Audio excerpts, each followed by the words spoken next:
అంటే మనం రోజు అన్నపూర్ణ శ్లోకము చదువుతున్నాము, కానీ దానికి అర్థం చెప్పాలని ఒక థాట్ అయితే వచ్చింది. దానికి అర్థం తెలుసుకుందాం ఈ గ్యాప్లో. ఓం అన్నపూర్ణే సదాపూర్ణే. ఆహారం అంటే మనం తినడం ద్వారా మనకు శక్తి వస్తుంది. సో అన్నపూర్ణాదేవి ఎప్పటికీ, పూర్ణం అంటే కంప్లీట్నెస్ అని అర్థము. అన్నపూర్ణాదేవి సదాపూర్ణే, సదా అంటే ఏళ్ల వేళలో పూర్ణంగా ఉండి మనకు శక్తినిస్తూ ఉంటుంది. శంకర ప్రాణవల్లభే అంటే మహాశివుడి ప్రాణ సమానురాలు ఆమె, ఆయనలో సగ భాగం ఆమె. సో జ్ఞాన వైరాగ్య సిద్ధార్థం. మా అమ్మ తల్లి మాకు జ్ఞానము అంటే ఆధ్యాత్మిక జ్ఞానము, అంటే మన గురించి మనం తెలుసుకోవడము, మనలో దైవం ఉన్నదని తెలుసుకోవడము, అదే ఆధ్యాత్మిక జ్ఞానము. వైరాగ్యం అంటే డిటాచ్మెంట్ ఫ్రమ్ వరల్డ్ డిజైర్స్. అంటే ఎన్నో కోరికలు, ఎన్నో ఆశలు మనల్ని డిస్టర్బ్ చేస్తూ ఉంటాయి, అవి మేజర్గా అవసరం లేదు.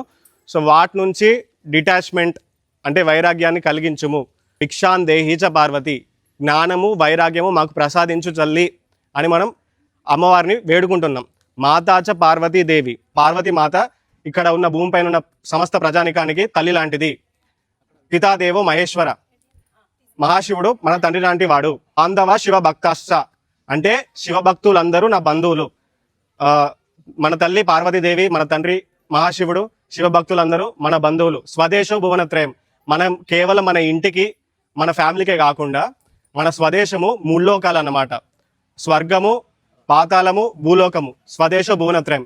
సో దీని అర్థం ఏంటంటే మెయిన్గా ఒక మనిషి తను కేవలం స్వార్థంగా కాకుండా ముల్లోకాలని తన స్వదేశంగా భావించి చైతన్యాన్ని పెంచుకోవాలని అన్నపూర్ణ శ్లోకం యొక్క పరిపూర్ణ అర్థం ఇది. అన్నపూర్ణ సదాపూర్ణ అని మనం చదివే శ్లోకం యొక్క అర్థం.